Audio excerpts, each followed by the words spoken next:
how you doing? This is TV and School. Вивчаємо з тобою ми англійську. How are you? Що скажеш, коли ти зустрінеш якогось іноземця? So, let's speak English. Англійська мова Шекспіра та нью-йоркських таксистів. Англійська стане у нагоді вам, бойс і дівчиська. Okay, guys, welcome back. And today you're going to have a writing lesson. So, would you please get ready with your copybooks? Today we'll do the writing just on the lesson, and by the end of the lesson you will have your CV written. A CV. What is a CV? Do you know? When you apply for a job, you need to send the future employer your CV. So, what is a resume? A resume is a document that summarizes your skills, experience, and educational background. Employers look at resumes or CVs to find qualified employees. Okay, the next question, who needs a resume? Everybody who wants a job needs a resume.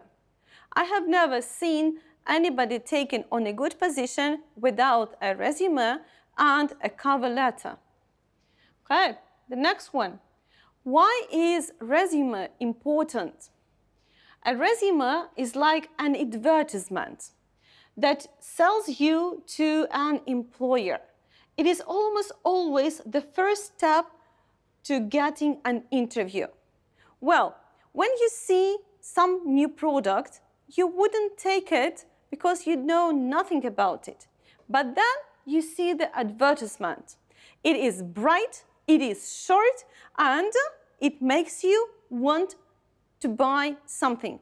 The same, when you come to the job market, you sell yourself. And you have to make a very, very nice advertisement of yourself. That is your resume or CV. How have resumes changed with technology? 20, 30 years ago, people would write their resumes by hand or type them on the type machines or maybe print them out if they had computers. So people would bring their resumes directly to the office in person.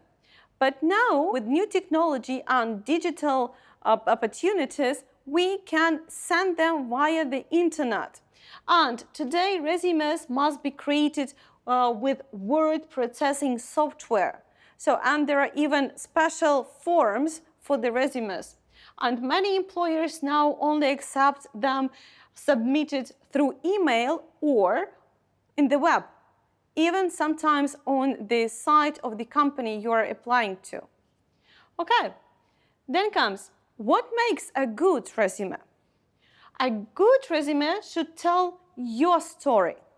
Please don't lie in it.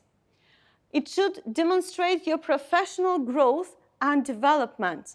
You should start with something you had long time ago and go to your present days. A good resume needs to be thorough yet concise. Once again, last lesson we used this word, concise. It means short. Why concise? Why short? That's the answer to the next question. And how long does the employer typically look at the CV? It usually takes a minute, just a minute. Can you read a lot in a minute? No. You can read really a short text. And you must make a good first impression. It's impossible to have the other first impression. So even the tiniest mistake can make a huge difference between the interview or not. Whether you would be invited to the interview or your CV would be just put aside. Okay, so I think that I've answered all the questions you may have on CV. Now let's get ready to your writing. So we'll start with the topics or points that you need or you don't need to have in your CV. Tick all the things that you write on a CV. Then we'll look through the CV of a girl and her job offers to see if we are right. Okay, let's look through all the options we have. So the first one, date of birth. Do you need to put it into your CV? Maybe yes. Then comes address. Think. Family. Well, is it personal or your employer should know about that? Then comes pets. Personal or not? Education history. Education history means all the schools or universities I used to go to. Then comes work experience. If you have a previous work experience, you have to write it down. Then comes skills. Do you remember skills?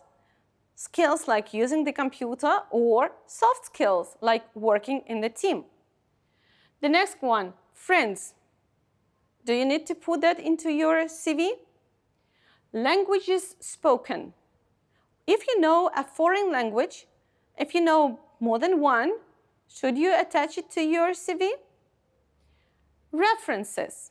References are really important. They are the good words from other people about you.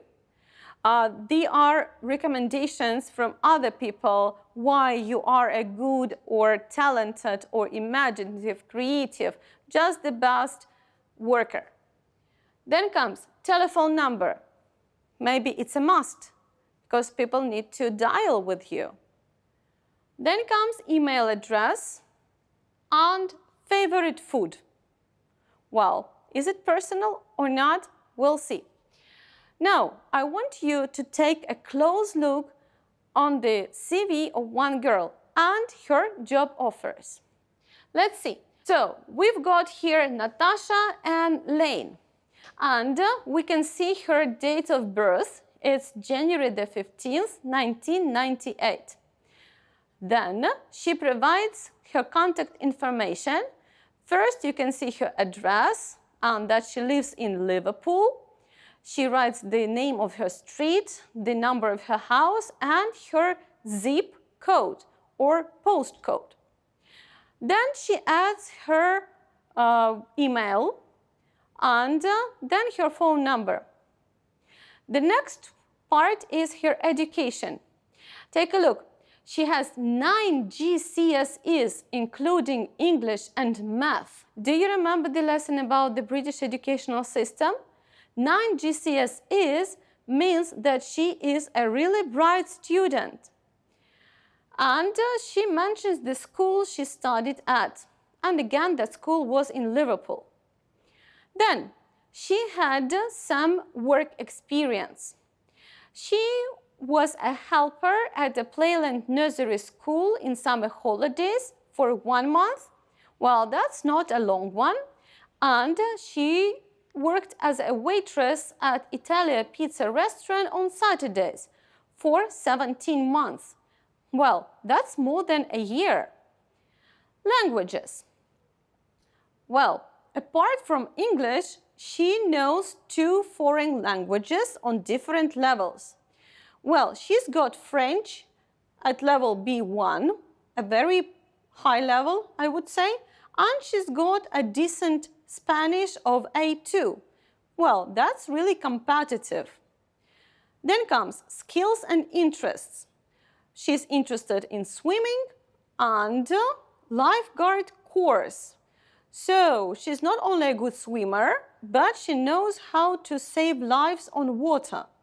Very nice skill. And she's got the references from the Playland Nursery School, and that's a good one. Now, let's take a look at the other part of the page, and there are the jobs she is applying to. So, the first job is the job of a babysitter, and the working hours will be on weekends and maybe some evenings during the working week. Then it needs experience with children. Let's see if Natasha actually is a good match for that. Well, she worked as a helper in a nursery school. It means that she has some experience and she's got references from that school. maybe it's a good match. Okay, the next one. Soul and Sombra Cafe needs waiters and waitresses for Saturdays 10 a.m. and 5 p.m. Well, that seems to be a perfect match for Natasha because she has been working as a waitress for 17 months and actually on Saturdays. Then the next one, Computer Bytes Shop. Shop assistant needed again on Saturdays from 9 to 5, and good knowledge of computers is necessary. Well, it's a good match in terms of time, as Saturdays are the days that Natasha can work, but not a good match according to her work experience. And the next one, lifeguard at Cherry Tree Road swimming pool. Well, a new option, and if to take her skills and interests, she is a skilled swimmer and she has had her lifeguard course. Maybe it's a good match, and if the clients are the children, maybe that's a good match too. Okay, so here is the CV of Natasha, and now let's see and check the information that you ticked or not. So let's see. Okay, guys, again, in the CV of Natasha, you saw her date of birth, her address, her education history, her work experience, her skills, the languages she speaks, and the references, the telephone number, and email address. Everything else is too personal to be on your CV.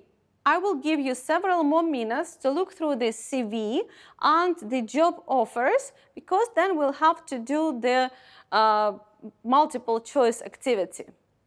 Okay, so once again, where does she live? Can you say that? Okay, she lives in Liverpool. The next one, what school does she study at? It's IFSOP High School, again in Liverpool. And what were her majors in GCSE? English and math. Then, how long did she work as a waitress? It says 17 months. Or maybe she still works as a waitress. Then she was a helper only for 1 month. How many languages does she know? 2, apart from English. And what is her skill? Swimming. And her interest is also swimming. And take a look at the jobs once again. So babysitter, waiter, computer, salesperson, and a lifeguard. Okay, I think that you are ready for the multiple choice test. Let's see. Circle the best answer or answers to complete these sentences. The first one, where does Natasha live? Choose the correct answer. Okay. How many of her exams did Natasha pass at school? None or 9? Okay, the answer is obvious. Okay. Natasha doesn't have an email address. True, false, answer not given. Okay. Are all the advertised jobs for weekend work? It means, are all the jobs for the weekends only, or there was the job that required to work during the work days? Okay. Which 2 jobs are for weekend evenings? So find place, a babysitter, a waitress and the waitresses, computer, shop assistant, or a lifeguard. So there more than one answer is possible. The next one, which 3 jobs could Natasha apply for? So let's choose 3 jobs she can apply for. So you have to choose more than one correct answer. And again, it's the babysitter, waitress, computer shop assistant, and lifeguard. Okay, guys, I give you 1 minute to concentrate and get ready with your answers.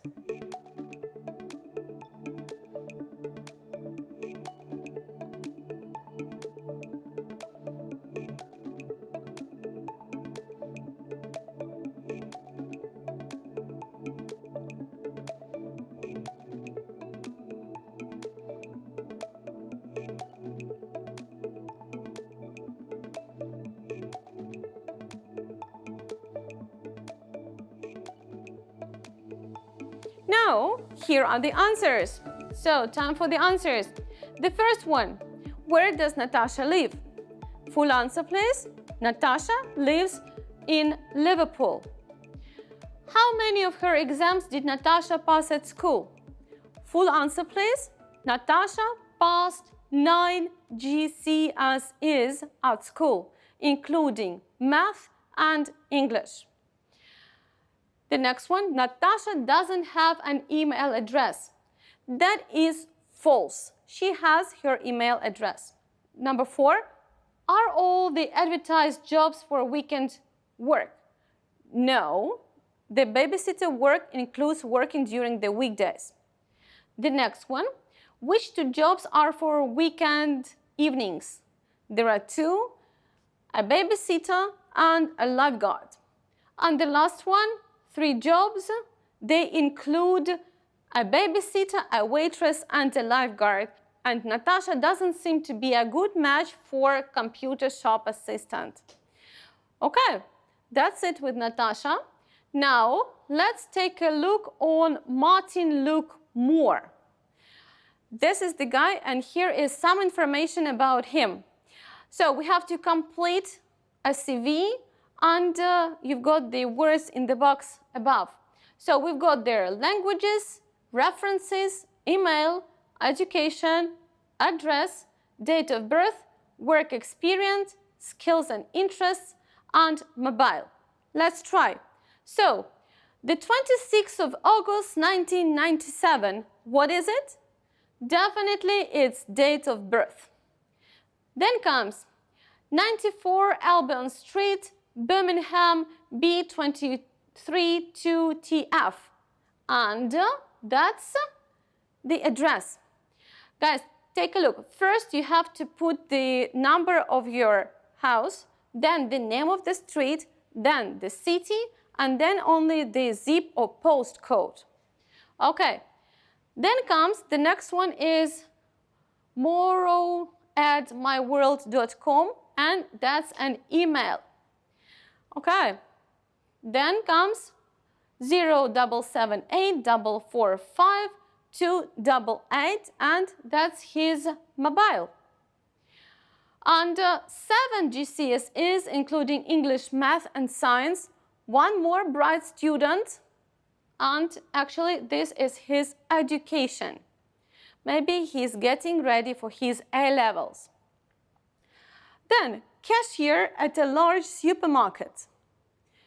Cashier, the person who sits at the cash desk in the supermarket, and that's work experience.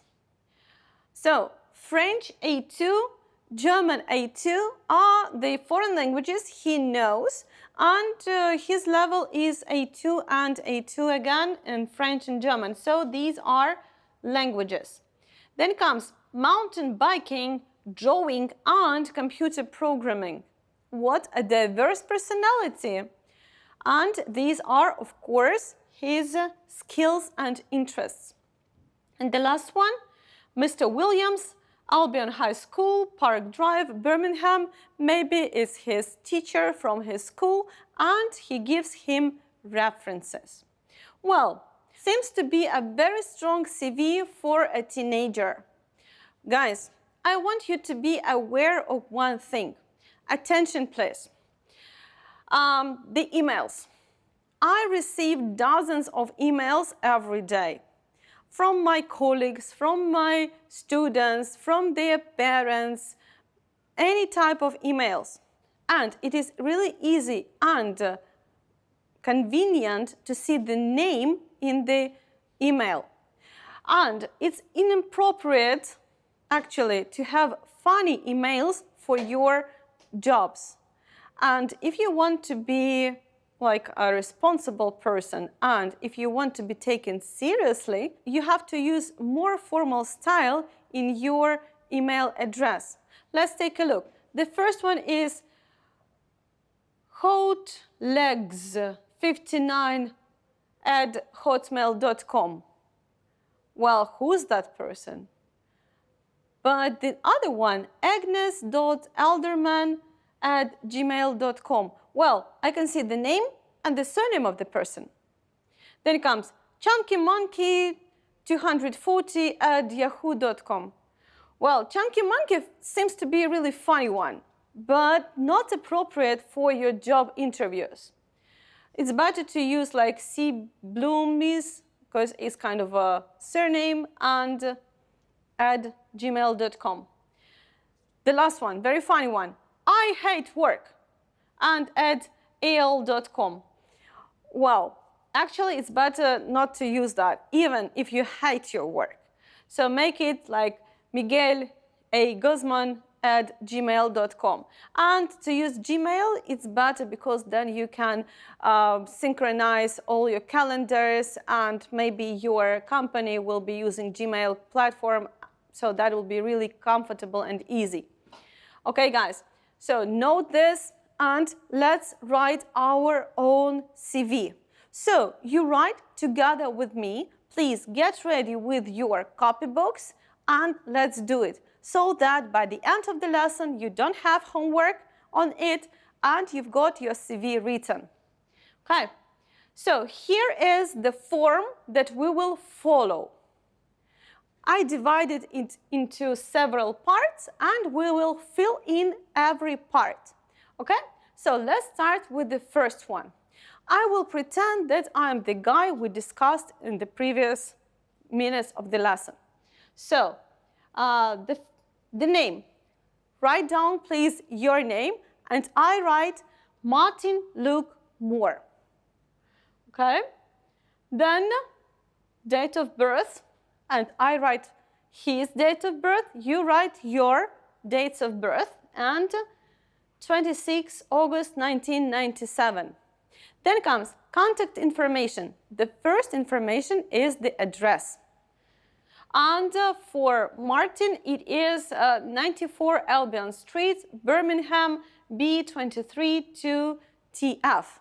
Write down, guys, your postal address and start with the number of your house, then the street, then the city, and then the zip code or postcode. Okay, the next one, and you can see the icon, it is your email. For him, it is moro@myworld.com. So write down your email, and if you don't have a decent email address, do it. And it should be very simple. Mine is just olga.chestikova@gmail.com. Very easy to understand and very easy to see who sent you the letters. The last one is the phone number. So write down, please, your phone number, but keep the information in secret. Don't tell it to anybody, okay? The next one, please. And of course, you need to add a picture. And this picture has to be formal. You see, this guy is wearing a suit and a tie, and he seems to be friendly and smiling.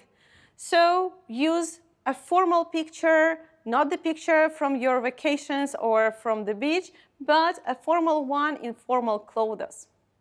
Okay, let's continue. Then comes education. For Martin, it's true that he passed 7 GCSEs, and they included English, math, and science.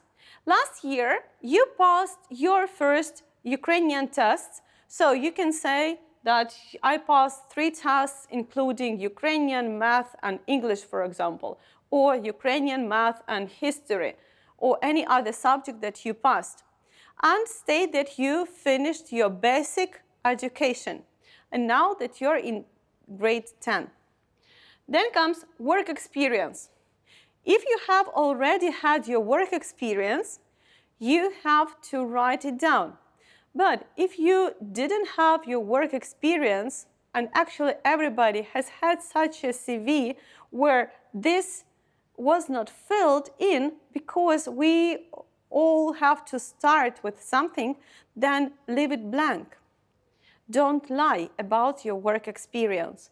And for Martin, it's true that he worked as a cashier at a large supermarket. Okay?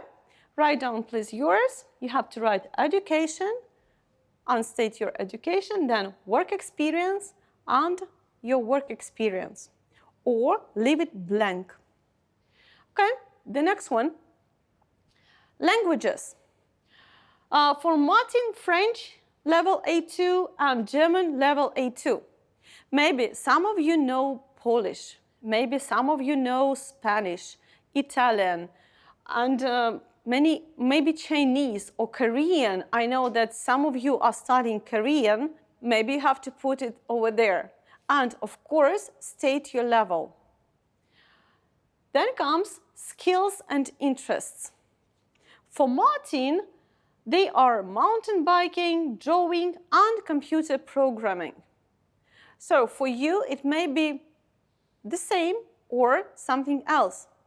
If I were you, if I were a 10th grader, I would definitely write that my skills and interests are dancing, then I would say literature and traveling. These were the things I really enjoyed when I was in the 10th grade. Okay, ready with this, guys?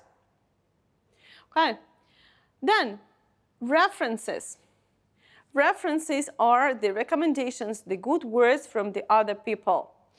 And for Martin, this is Mr. Williams, and probably he is his teacher.